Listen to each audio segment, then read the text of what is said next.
Assalomu alaykum do'stlar. Mening Metallus YouTube kanalıma hoş geldingizler. Алдындағы videoda aytqanday,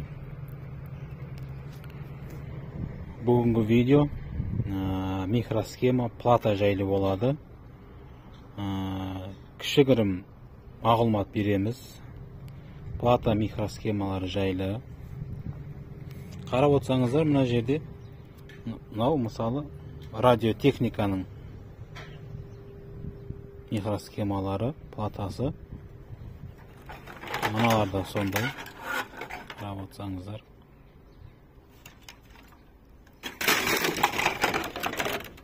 Мынау компьютердің микросхемасы.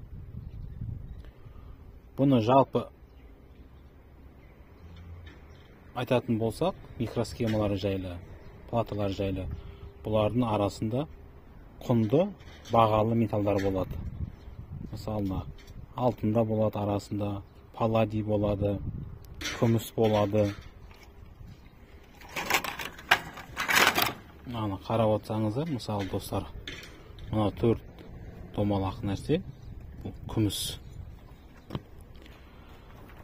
Айта кететін жайт, соңғы Олимпиада ойындары Япония мемлекетінде болғанда, Япония мемлекеті медальдарын, алтын медальдарын, күміс медальдарын, қола медальдарын қарапайым халықтан осы микросхемаларды жинап, платаларды жинап, соғадан Олимпиада ойындарын медальдарын шығарған. Қызық, қарап отырсаңыздар, көрдіңіздер ма?